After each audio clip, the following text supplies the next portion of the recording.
This week, 2023 Unwrapped. But first, I'm Quinn Emmett, and this is important, not important, science for people who give a shit. Hit subscribe right now to get this newsletter and my conversations with the world's smartest people every single week. You can find the email version and links to everything at importantnotimportant.com or in your show notes. Hit subscribe to get next week's essay straight to your feed. And now here's 2023 reviewed. Look, when you're a parent, polycrisis is the job. Okay, so I'm going to pause very early here to caveat, as always, that my kids are wildly privileged to be, well, healthy in every sense of the word.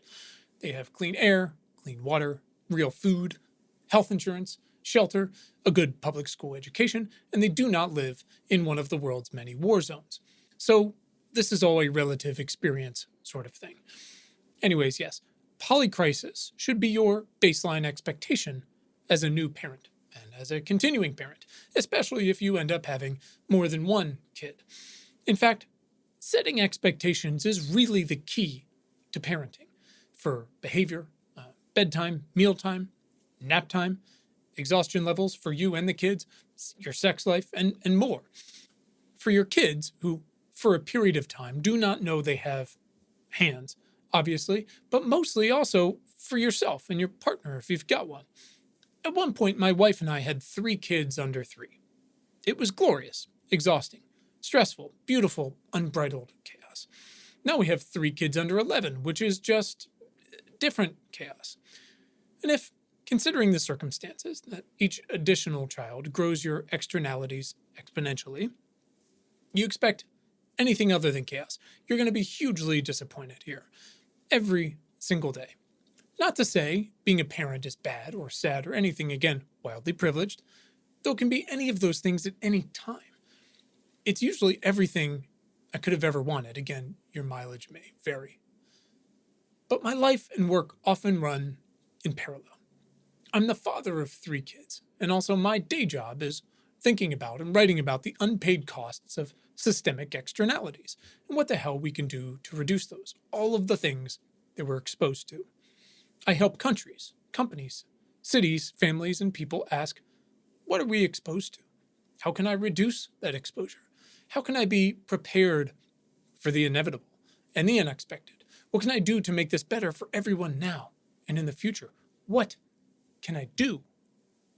And these are also great questions to ask when your children are in diapers, potty training, have a cough, are throwing up, might throw up, have a fever, are going to school for the very first time, riding a bike, allergic to some food or nut, losing their first teeth, nervous about losing their first teeth or their 4th teeth, disinvited to a birthday party, refusing to brush their remaining or new teeth, furious that you did not cut their apple in one way and not the other, etc., etc.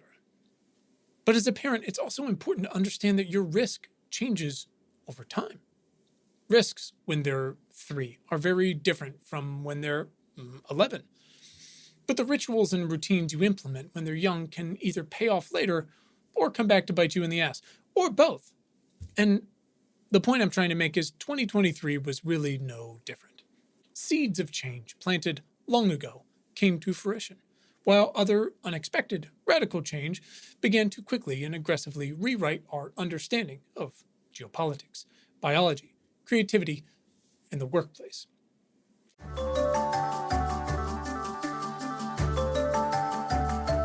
Hey everyone, it's Quinn, your host and the founder of Important Not Important.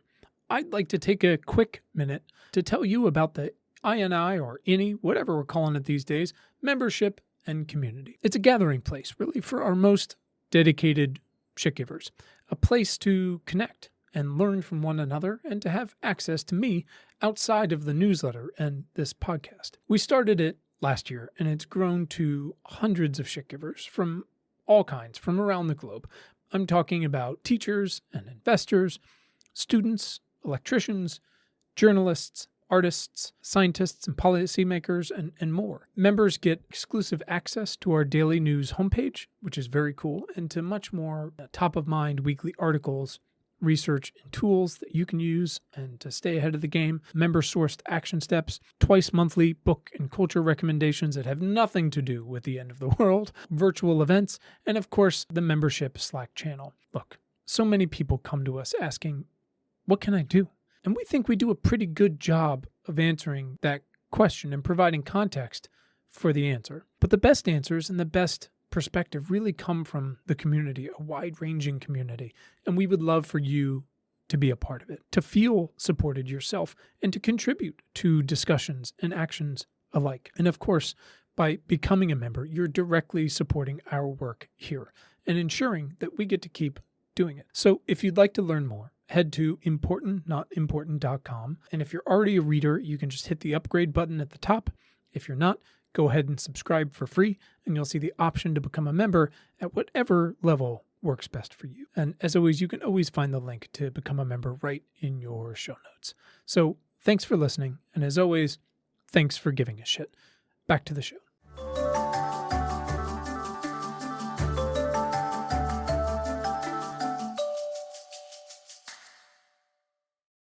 Here's just some quick hits. It was the hottest year on record, and it's not even close. War is suddenly everywhere, on the cusp of monumental elections around the world. Taiwan just had theirs. Housing is still a fundamental building block of inequality over a decade after the real estate crash. And yet, YIMBYism, I guess we want to call it that, yes, in my backyard, ism grows. And inequality might finally be on the decline just a little bit, though it's still among the highest rates ever.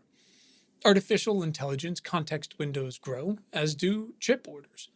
AI has taken jobs, including Sam Altman's, but not the place of cars. And it's not actually making folks a ton of money yet, unless you're also Sam Altman. Malaria vaccines work, but there's no TB vaccine yet.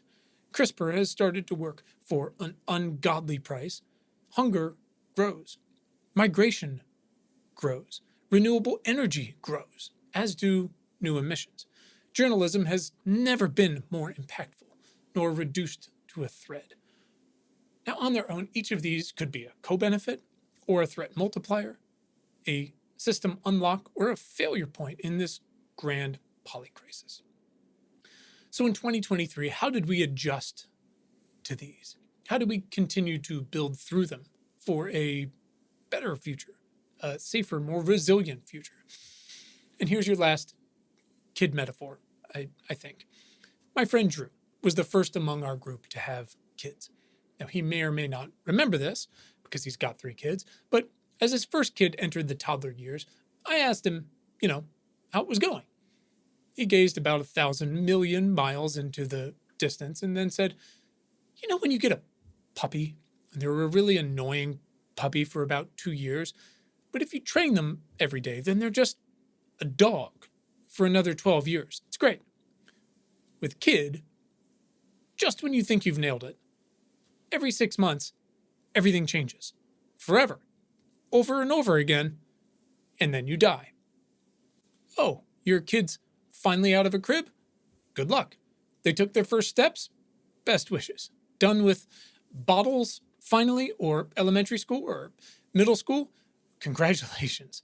I hope you're stocked up on a very specific brand of plain pasta or sheets.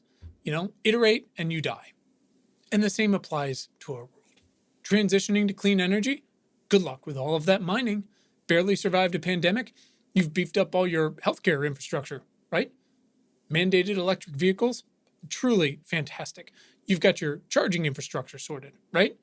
So today I'm less interested in rehashing everything that happened this year than how prepared we were and how we responded. Because those lessons will, as always, be fertile learning ground for what comes next. And that's part of my 2024 preview as well. It's less about here's what I think is going to happen and more here's what's set in motion so far. So I first contextualized how I think about how to think in my 2023 preview to the preview. And the TLDR was the answer to what can I do is all you can do is all you can do. But first, I usually challenge people to answer variations on my single favorite question. What can you do? Like, can you do? Or what can you do specifically? Or what can you do? Now, if all of that feels insane, you're welcome. Welcome here. In my actual preview, though, I wrote, 2 ideas are important to hold on to as we consider the implications of a polycrisis and as we barrel into 2023. Again, I wrote this at the end of 2022. Number 1, the sum is greater than the parts. And 2, this applies in both the negative and the positive. Now, thinkers like Steven Pinker are happy to tell you that humanity is on the whole better off than at any time since we started walking upright, and he is not wrong. Shit is incredible. But only at great cost to our air, our water, our land, and biodiversity. And while the baseline has definitely improved, the benefits haven't been anywhere near equally distributed. And to paraphrase the great Bill Riley, I'm kidding, we did 2023 live, more live than ever before, from satellites that detect methane leaks to everyone, online, everywhere, all of the time. Shakespeare's, quote, all the world's a stage, is an actual thing now.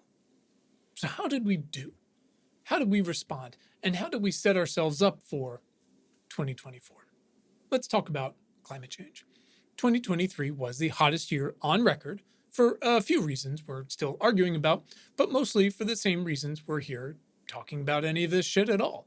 Because of historical emissions, because of continued new emissions, because of extremely potent methane leaks, because the ocean has absorbed just about all of the heat it can for us, because of continued deforestation, however much that's reduced, because of reductions in aerosols, which is a very annoying problem, and because this year in particular, probably because of a strong El Nino. Here's the bad news. Climate change appears to be speeding up, despite still staying within climate model predictions. Good news, we are doing so much to fight back. We have built massive amounts of new clean energy, and especially in 2023, 33 goddamn gigawatts. But we haven't actually reduced our fossil fuel usage, much less the subsidies that provide for it at all. So we have to do that, and our strategy is pretty specific, per our friends at Heatmap. According to the IRA's market decarbonization logic, the best and most politically plausible way to drive fossil fuels out of American energy markets is to displace them with cheaper and more abundant clean energy. Again, we can't just build new clean energy, we have to displace what's there. So what's the problem here? Well, again, the existing monumental subsidies, but also energy demand is growing and will keep growing, like for data centers, which power this podcast or YouTube or whatever, which, funny story, have to remain pretty damn cool and use tons of water. Anyways, it's a system. So how have we made our measurable progress so far? From Heatmap, again, through preservationist and environmental justice approaches can still lead to different priorities, the new environmental movement is at its most unified when it opposes fossil fuel production. The movement's history of civil disobedience and legal combat have taught it to keep fossil fuels in its crosshairs, not only because of the social and environmental harm fossil fuel projects cause, but also because fights against fossil fuels mobilize the public, clarify the stakes, and yield tangible improvements for local communities and environments. So, yeah, planning for a phase out or drawdown or getting to real zero, as I calls it, was what COP28 was supposedly about, and the end result was so-so. So yeah, the methane agreement is great, and $650 million and counting towards loss and damage funding is a big step in isolation. And the final text mentioned transitioning away from fossil fuels for the first time, but unabated is a thing. The agreement, of course, is not binding, and amid other reasons, that's why the big international agreements haven't gotten it done so far. Again, from my 2023 preview. At best, international climate policy has been a story of snatching marginal but needed victories from the jaws of defeat because of, and despite the best efforts of so many. Again, shit's complicated. Almost a year after I wrote that, I think the premise still holds up. Will we look back at the 2023 version of COP hosted by fossil fuel titans, magnitudes bigger than previous conferences, packed with fossil fuel lobbyists and PR firms, and say it was different? Well, a large part seemingly remained on John Kerry's shoulders until recently when it sounded like he might ditch his post. From the great Bill McKibben, again for heat map, Kerry's job isn't done. He needs to return home and convince the White House to pause the granting of new export licenses for the ongoing LNG build-out, a project so enormous that by itself it could produce more greenhouse gas emissions than all of Europe. If the White House agrees, and Dubai saw the release of a letter from 230 environmental organizations urging such a pause, then we will know there is something real in all of this endless talk. So, quick update, not in the written version, but I'll update it. The White House announced penalties for the first time for methane leaks, but also it sounds like John Kerry is leaving the post. So, the point is, it's our time, again, and forever. Compound action, as I call it, over time, is how we have gotten hard things done in the past, and it's how we'll make progress in the future, in 2024, even as direct and indirect adaptation measures like failing insurance markets grow apace. We'd have probably built even more renewable energy this year, but interest rates have absolutely crushed new projects, especially offshore wind. Related offshore wind disinformation campaigns funded by the far right have been obnoxiously successful.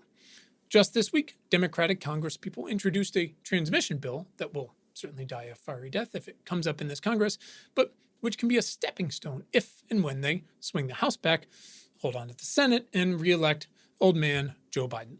Good luck. The transition from gas is going so-so. Again, we're trying to build a shit ton here, and in Europe, Putin's wars probably pulled the transition forward a decade or more.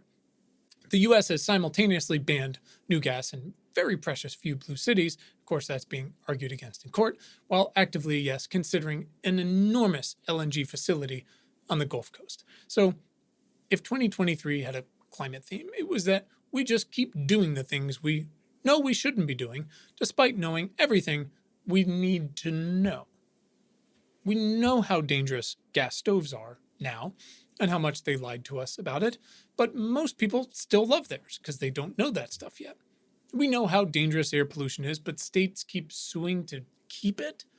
We elected a president who committed to an all-of-government approach to slowing climate change, and yet over the past few years, the US has produced more oil than anyone.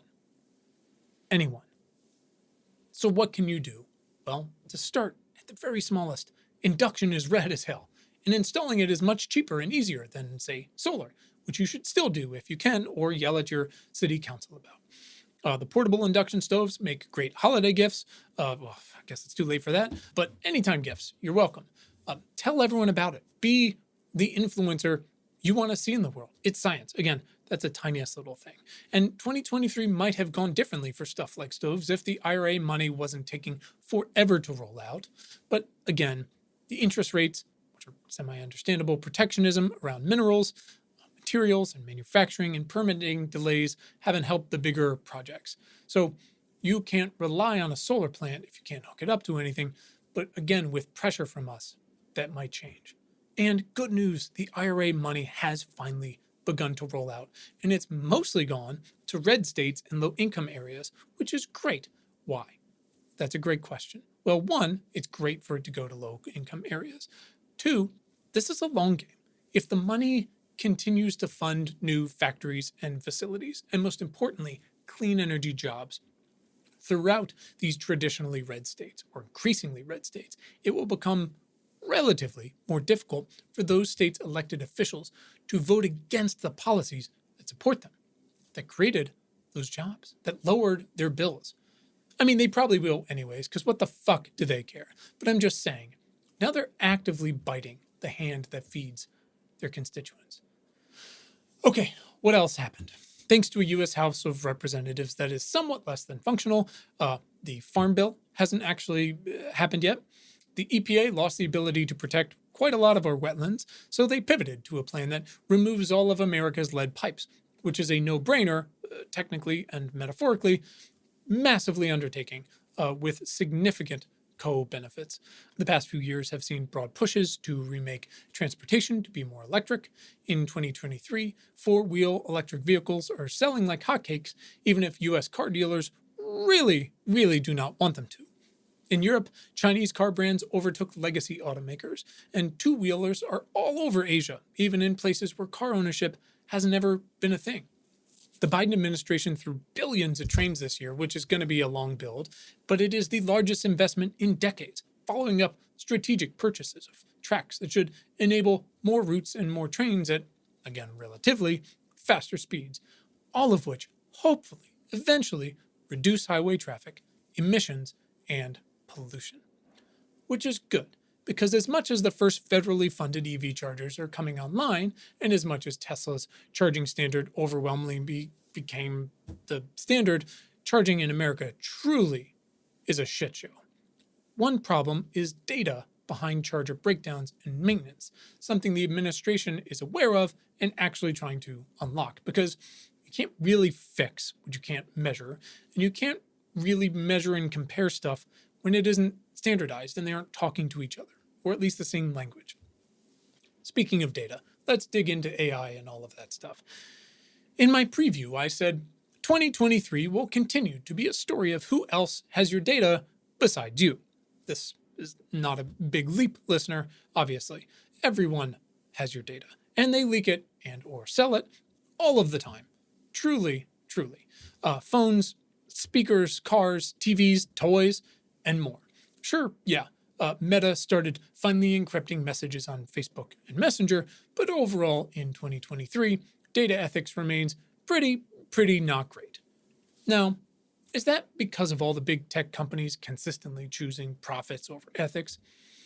Is it because the New York Times made a People Behind the Dawn of Artificial Intelligence article and literally chose only men? You make the call. I don't think we need to completely rehash what happened with, for example, OpenAI, mostly because there are still questions we do not know the answer to.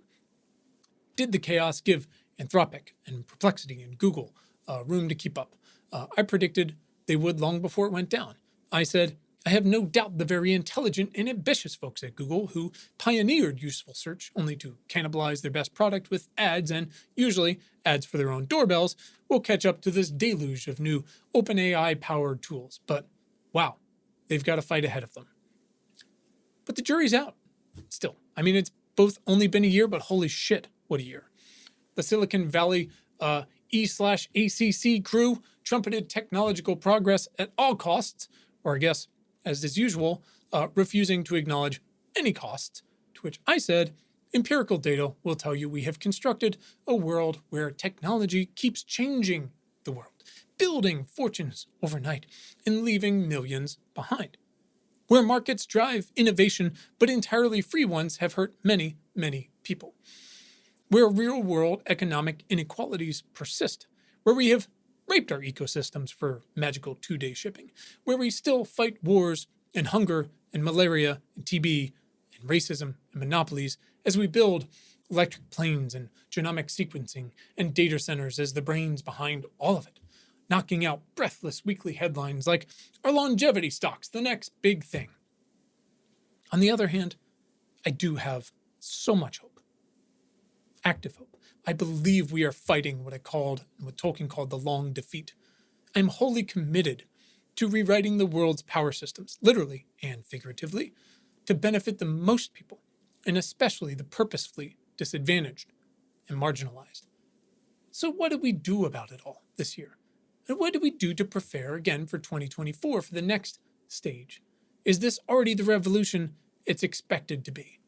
Well, the very ancient US Senate held a series of educational hearings, and the EU agreed on a fairly protectionist set of AI rules. How much those will balance out with regard to protecting people's data versus just stifling innovation, especially from the laggard EU, is really totally up in the air and a complicated question. And how much other invasive ideas like face scanning for age-restricted websites will succeed is up there too. And good news, truly, there's already so much innovation in the air from this stuff. Magically advanced materials and biological research that will benefit so many people, to live translation. There are also serious question marks about how generative AI will change education. I wrote this year, let's be clear. If you're a student and you've got to write a paper on deadline, and your school system hasn't banned it yet, you're absolutely going to give something like GPT a shot. The whole process, minus some very important fact checking, takes 30 seconds. Whether you've got the chutzpah to actually turn it in and potentially face the consequences is another question entirely. Whether you consider what you lose by doing so, even if you don't get caught, requires deeper questions I certainly wasn't asking at 16 or 20s or 30s. We learn, and I still learn every day, so much in the act of writing. And to be clear, it's usually a horror show. As our thoughts spill out onto the page, we marvel or are ashamed by how they come to be and how poorly we express them. And then we get to interrogate them on the page against research and defend them, if that's the assignment. It's usually brutal and embarrassing, but wildly fruitful. And that is how we learn. That's what we lose by skipping to the end. So the biggest fundamental question here, which is probably an endless series of questions depending on application, is how AI will fit into our economy and society as a co-pilot or autopilot. Let's talk about health and medicine and food and water. Abortion laws are going about as badly as promised, and the new Speaker of the House, a religious fanatic who claims God wakes him up at night to chit-chat about his role as the next Moses, once called abortion a Holocaust. So I think federally that's going to stay what it is for now. Remember to vote. Long COVID remains a criminally underappreciated factor in 2023's society, but clinical trials and data are growing. That said, so is vaccine hesitancy, which will lead to more long COVID and a stupid rise in diseases we quashed years ago. The West still faces a daunting, parched, dry future, but 2022's historically wet winter put off many of the hardest decisions. We love to kick the can down the road here, folks. We've already talked about the lead pipes thing. Check back to see how you can help push that along. What else? The FDA is still a thing, which angers me. Obviously, it's more complicated than that, but the ongoing baby formula fiasco is example number 3,498 of why it should be broken up into two institutions that work. Hunger is growing as the legacy of the child tax credit and other COVID relief programs haunts us, clearly showing where we could improve hunger and poverty when we choose to. We did it, and then we stopped doing it. But in the same breath, Wegovy and Ozempic have, to put it mildly, already changed the world. More on that next year, of course. There's still boundless questions on questions and theories as to where they could take us, and second-order effects of their regimens will, again, be something we just experienced live here, which will be a shifty ride. We are still short so many nurses, and Medicaid disenrollment continues to the tune of almost 13 million newly without coverage, many of whom were kicked off for procedural reasons after COVID, something we're just really, really good at. But there is good news. Again, we continue to fight the long defeat. The more abortion was on the ballot, the more the good guys won, from Ohio to Virginia. The first CRISPR sickle cell treatments were approved. That's fucking nuts. mRNA research continues to expand, building on the COVID shots. The FDA is well aware how dysfunctional they have become, sketching out plans to reorganize and prioritize food for the first time in a long time. Funnily enough, Wegovy and Ozempic are primary examples of where a new, separate, and more nimble food and drug administrations can help guide a healthier future where food can be medicine instead of a detriment. It is a fascinating, healthier time to be alive. But trust in these faulty but necessary institutions, versions of them, should be a sign that revamping them for the years to come is an essential step for any administration, Congress, voting public, what have you. Let's talk a little bit about kids. OECD test scores have been dropping all over the developed world since 2010, which honestly probably is because of phones. Not just social media, mind you, but the phones themselves. These glass screens, portals to all the ways they destroy our ability to concentrate for any given length of time. I mean, yeah, social media, though, where health misinformation is rampant, but where kids have us also been just inundated with chatbots, where they all share their location with each other all of the time. I mentioned it above, but it's still way too early to assess the societal impacts of AI. For example, all the worry about whether kids would use GPT to cheat may be for naught because contextually they were already cheating, at least in this version. Whether or not learning with or without AI is a zero-sum game that is up for grabs. Again, we learn, and I still learn every single day, so much in the act of writing. Like a classroom flexibly situated for children with ADHD, or very little English, both with physical disabilities. It's time to commit to wide-ranging thinking about onboarding GPT-3 and 4 and 5, and whatever comes with them, whatever tools are built on them, whatever white-collar professions they enhance or make obsolete. We are just a pipeline of soft meat casings, trying to harness whatever tools are available to us from cradle to grave. And a new generation is coming online right now that will never know a world without this first and probably rudimentary version of generative and assistive AI. It's happening. We have to embrace it. We have to think about it for now and the future. This new online era is beginning just as another ends, I think. So is it so much to ask that Apple's new mental health tools actually help a drastically larger, younger, and broader set of people than any clinical trial ever has before? Is their headset just going to make people more isolated, right when we're most isolated? If people are going to be glued to their phones, we might as well get something useful out of it, and that should be what underpins how we think about it. Look, other unexpected crazy shit has happened this year. Scientists in Japan created 2 new mice from 2 biologically male parents. Other scientists finally got some rock samples out of the Earth's mantle. We've never done that. A guy who's paralyzed walked again using a brain implant. There's a non-prescription birth control pill. For now, having found microplastics everywhere from mountaintops to placentas, scientists found them in the clouds, too. TSMC and ASML in the Netherlands became even more vital, as did NVIDIA, the machine behind the generative AI platform, and ChatGPT's 100 million weekly active users. I am overall interested in how new technology like AI and biotech can help us solve old problems, as one of my guests said, but extra fascinated about the new problems they may help us discover. I've written quite a bit about what we want versus what we need, and how those primal questions have been hijacked by ourselves, each other, and our tools for eons. The known knowns and known unknowns are one thing. The unknown unknowns are another. So many things never change. So many things about us never change. That's what matters when we're confronting the unknowns. It's one thing to adapt to a sea that is rising slowly but surely over decades and centuries. It's another to watch how we adapt to a novel coronavirus for which we have no natural immunity, or AI tools that have literally just unlocked vast educational and productivity improvements, but which could quickly overturn our understanding of education and productivity, of employment, of inequality, of biological research and materials, and a million other building blocks of society that we can't possibly foresee. Coming back to it, what doesn't change about us? What can we do? There's a gulf between the risks we know about and simply refuse to calculate, much less do anything about, and the ones we simply can't plan for. Consider cardiovascular diseases, our old friends. From Our World in Data, together cardiovascular diseases are the most common cause of death globally. Full stop.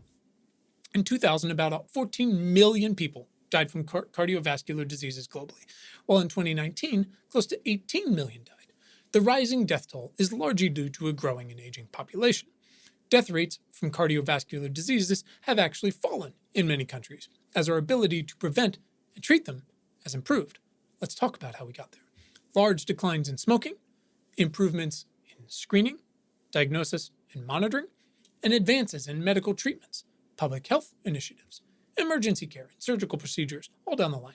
They've all helped to reduce the impact of cardiovascular diseases on people's lives.